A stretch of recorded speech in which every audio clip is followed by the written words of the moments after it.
만약 우리가 현재와 과거를 서로 경쟁시킨다면 반드시 미래를 놓치게 될 것이다. 전임 정부는 수렁에 빠진 한일 관계를 그대로 방치했습니다.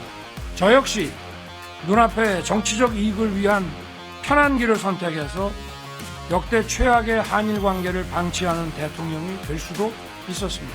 일본은 이미 수십 차례에 걸쳐 우리에게 과거사 문제에 대해 반성과 사과를 표한 바 있습니다.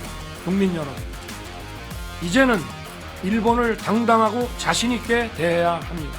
한국이 선제적으로 걸림돌을 제거해 나간다면 분명 일본도 호응해 올 것입니다.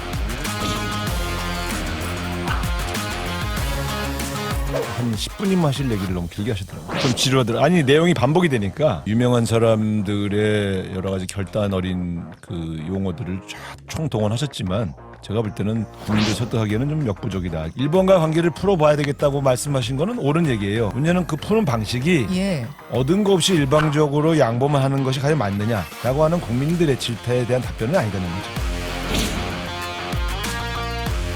윤석열 대통령이 제정신이 아닌 것 같습니다.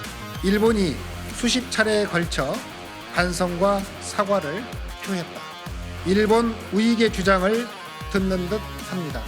이게 대한민국 대통령이 할 소리입니까? 자화자찬한 모습까지 정말 제정신인지 묻지 않을 수 없는 상황입니다. 그러니 국민들이 윤석열 대통령, 박진 외교부 장관, 김성한 안보실장, 김태효 제1차장, 정진석 의원을 일컬어 신을사오적이라 비판하고 있는 것입니다.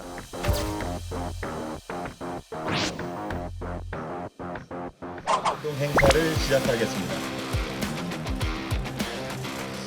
이제 국민이 나설 때입니다. 태극기를 다시 우리 손에 들고 각 가정에 개양하고 차에 붙이고, 그래서 우리나라가 결코 일본에 끌려가는 존재가 아니라 당당한 자주 독립국임을 우리 국민들 스스로 보여주시기를 부탁드립니다. 멋있다. 네. 역사를 팔아서 미래를 살 수 없습니다. 국정조사 대상이 안 된다고 봅니다.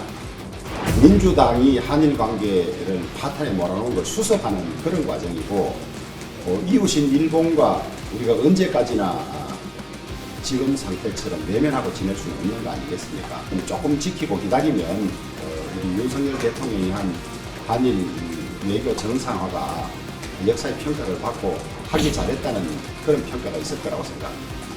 지금 북핵 문제가 얼마나 고도화됩니까? 지금 최근에 19일 날 이 800m 상공에서 모 핵탄두 실험을 했습니다. 성공했습니다. 용산 대통령실 위에다가 800m 위에서 만약에 핵폭탄을 터뜨리면 어떻게 됩니까? 우리는 지금 현재 우리 군이 정찰 위성 한 기도 없습니다. 일본은 벌써 9개가 돌아갑니다. 그러면 북핵이 이런 식으로 미사일이 이런 식으로 가고 되는데 맨날 과거사 수령만 해야 됩니까?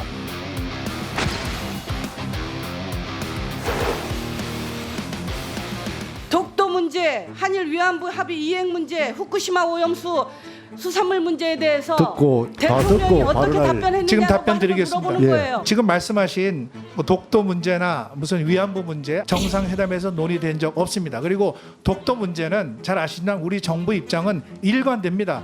고유 영토, 장관님, 우리 대한민국의 제가 보니까 고유 영토라고 하는 점은 기하라스 그건 불변의 21번 원칙입니다. 관방부 장관이 이렇게 얘기했어요. 독도 문제가 포함됐고 위안부 합의에 대해서 착실한 이행을 요구했다고 했고요. 의원님, 독도 문제 포함된 적이 없습니다. 저 일본 말을 믿으십니까? 한국 정부 말을 믿으십니까? 일본 정부 말을 믿으십니까?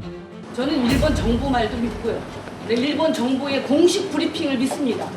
독도 문제나 위안부 문제는 정상회담에서 논의된 바 없습니다. 이번에 일본하고 저희가 정상회담을 하면서 당당하게 했습니다.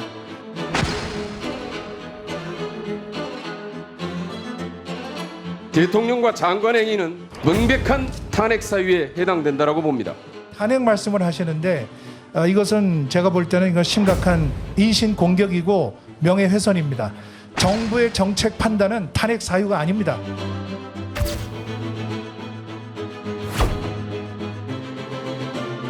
대승적 결단이 아니라 국격을 무너뜨린 친일적 결단이다. 그리고 외교 대참사이다. 이게 삼전도의 굴욕이고 제2의 이완영이고 길거리에서 침튀면서 악쓰면서 비판받아야 될 일입니까?